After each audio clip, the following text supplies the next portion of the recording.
ஓம் முருகா போற்றி, கந்தா போற்றி, கடம்பா போற்றி, கதிர்வேலா போற்றி, அறுபடை வீடு கொண்ட முருகப்பெருமானே போற்றி போற்றி. என் செல்ல பிள்ளையே, நிராகரித்து விடாதே. ஆம் செல்லமே, உன்னிடம் ஓர் உண்மையை சொல்ல இந்த திருச்செந்தூர் முருகன் தவித்துக் கொண்டிருக்கிறேன். சட்டென கேள். என்னிடம் நீ பல ஆசைகளை சொல்கிறாய். உன் மனதிற்கு என்ன தேவையோ அதையெல்லாம் என்னிடம் கேட்கிறாய். நீ நினைப்பதெல்லாம் நடக்க வேண்டும் என்றும் நினைக்கிறாய். நீ எதிர்பார்ப்பது ஒன்றும் தவறில்லை. உன் தந்தையிடம்தானே எதிர்பார்க்க முடியும். உன் எதிர்பார்ப்பை தருவதுதானே இந்த தந்தையோட கடமை, இந்த முருகப்பெருமானினோட கடமை. ஆனாலும் உன் தந்தைக்கு என்று ஆசை இருக்கும் அல்லவா? உன் ஆசைகளையும் நான் தினமும் கேட்கிறேன். அதுபோல இந்த முருகப்பெருமான் ஆசையையும் கேள்.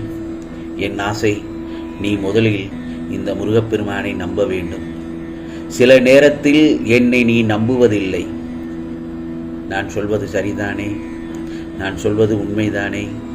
என்னை நீ சந்தேகமாகவே பார்க்கிறாய். முருகா, நீ என்னிடம் நீ ஆசையாக வேண்டி அது உனக்கு கிடைக்காத போது உன் மனம் எப்படி வலிக்குமோ, அதைவிட நீ என்னை நம்பாத போது எனக்கு மிகவும் கவலையாக இருக்கும். என்னுடைய ஆசை எல்லாம் நீ என்னை முழுமையாக நம்ப வேண்டும். நான் உனக்கு நிச்சயம் செய்து தர வேண்டும். நீ முழுமையாக நம்ப வேண்டும். என்னை நீ எப்போதும் சந்தேகத்துடன் பார்க்கவே கூடாது. என்னை நீ சந்தேகத்தோடு பார்க்கும்போது மிகவும் கவலையாகவும் வருத்தமாகவும் உள்ளது. என் பிள்ளை என்னை நம்பாமல் இருப்பது எனக்கு கஷ்டமாக உள்ளது. நீ எனக்காக ஒன்றே ஒன்று மட்டும் செய்.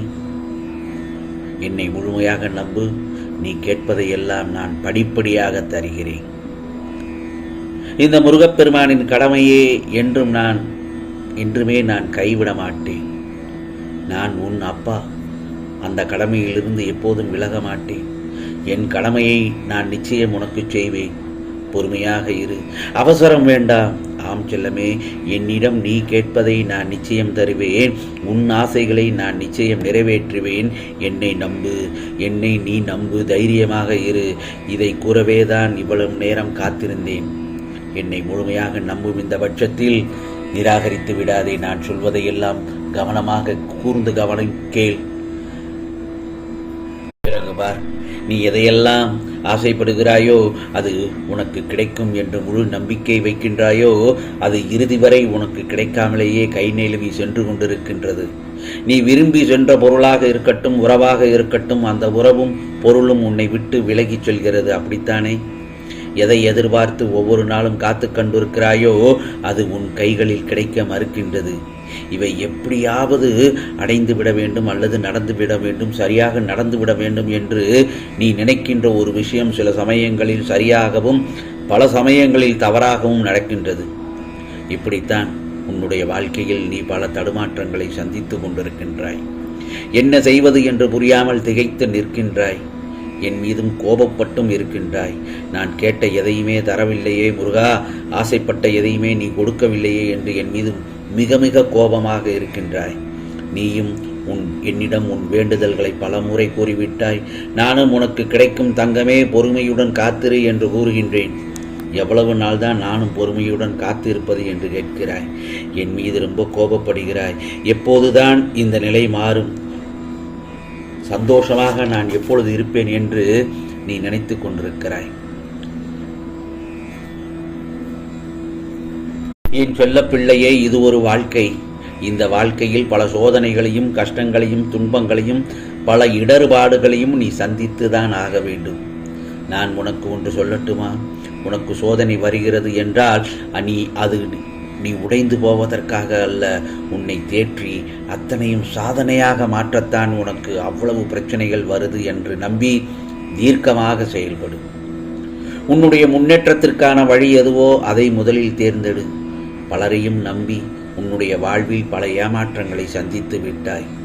இனிமேலாவது யார் மீதும் அதீத நம்பிக்கை வைக்காமல், அன்பு வைக்காமல் உன்னுடைய கடமைகளை மட்டும் செய்து கொண்டே இரு.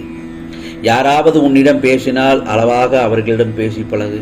ஆனால் அவர்களுடைய அன்பிற்கு அடிமையாகி விடாதே. அதுவே உன்னுடைய வாழ்வில் பல நாட்கள் நீ அழுது கொண்டிருப்பதற்கு காரணமாகி விடுகிறது.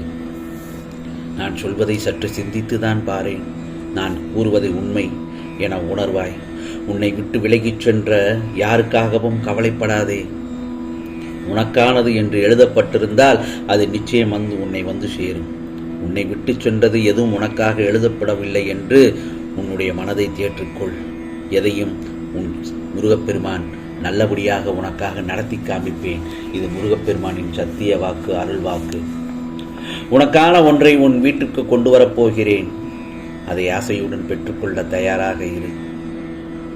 வெகு நாட்களாக கைகூடாத காரியம் நிறைவேறப் போகிறது. நீ தனியாக நின்றுதான் சாதிக்கணும். என் வார்த்தைகள் மீது நம்பிக்கை வைத்து செயல்படு. பின் உன் வாழ்க்கை எப்படி உயரும் என்று கண்கூடாக நீயே பார்ப்பாய். உன் பல நாள் சோகத்திற்கு முடிவு வந்துவிட்டது. நீ நினைத்த காரியம் எல்லாம் கைகூடி வரும் நேரம் இது. உன் வாழ்வில் பல நல்ல மாற்றங்கள் உண்டாகப் போகிறது. உனக்கான வாழ்க்கை உன்னை வந்து சேரப்போகிறது. நீ எதிர்பார்த்த நிம்மதியான மகிழ்ச்சியான வாழ்க்கை வாழப்போகின்றாய் என் செல்லமே. நீ விரும்பும் அனைத்தும் தக்க சமயத்தில் கொடுத்து உன்னை மகிழ்ச்சி அடையச் செய்வேன். என்றும் உனக்கு நிழலாக இந்த முருகப்பெருமான் நான் இருப்பேன். கலங்காதே, கவலைப்படாதே.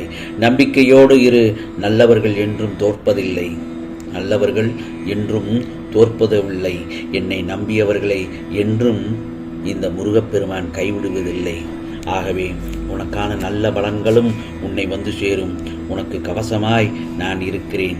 எனக்கு நீ உன் கைகளால் மலர்களை தொடுத்து அதை எனக்கு நீ சூடும்போது நான் உனக்கு அதை எவ்வளவு மகிழ்ச்சியாக ஏற்றுக்கொள்கிறேன் தெரியுமா? நீ தினமும் எனக்காக நேரம் ஒதுக்கி என்னை பார்த்து கொள்கிற போதும் சந்தோஷப்படுவேன். முருகா முருகா என்று. அப்படி இருக்கும் உன்னை நான் எந்த குறையும் இல்லாமல் காலமெல்லாம் உன் வீட்டிலிருந்து உன் கையால் சாப்பிட்டு உன்னை கஷ்டப்பட விடாமல் அனைத்து செல்வ வளங்களையும் உனக்கு அளித்து மற்றவர்கள் ஆச்சரியப்படும் அளவிற்கு உன்னை உயரத்தில் வைத்து அழகு பார்ப்பேன். இது முருகப்பெருமானின் சத்திய வாக்கு. இதோ உன் பிரார்த்தனைகளும் பழித்து மனம் குளிரப் போகிறாய். நல்ல செயல்களை செய்யும் போதெல்லாம் தடைகளும் எதிர்ப்புகளும் குத்தல் வார்த்தைகளும் ஏளன பேச்சுகளும் வரத்தான் செய்யும். உன்னுடைய உறுதி ஒன்றே இவைகளை எல்லாம் பொடி பொடியாக்கும். நீ உன் வாழ்வில் எதை எதிர்பார்க்கிறாயோ அதை நிச்சயம் அடைந்தே தீருவாய். இன்பம் உன் வீட்டு வாசலில் வந்து நிற்கப் போகிறது. மகிழ்ச்சியில் மெய்சிலிர்த்து துள்ளி குதிக்கப் போகிறாய். உன் இதயத்தில் இருந்த வெறுப்பு எல்லாம் என்னுடைய பார்வை உன் மீது எப்போதும் பட்டுக்கொண்டே இருக்கும். அப்படி இருக்கும் பட்சத்தில் அது எல்லாம் விருப்பமாக மாறும். ஆம் செல்லமே, உன் கண்கள் இனி கண்ணீரை சந்திக்கப் போவதில்லை. மலர்ந்தே இருக்கப் போகிறது. புன்னகையில் உன் கண்களும் மனமும் மகிழப் போகிறது.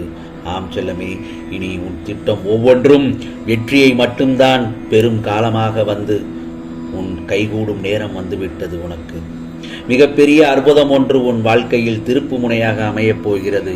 இது முருகப்பெருமானின் அருள் வாக்கு, சத்திய வாக்கு. ஓம் சரவண பவ, ஓம் சரவண பவ, ஓம் சரவண பவ.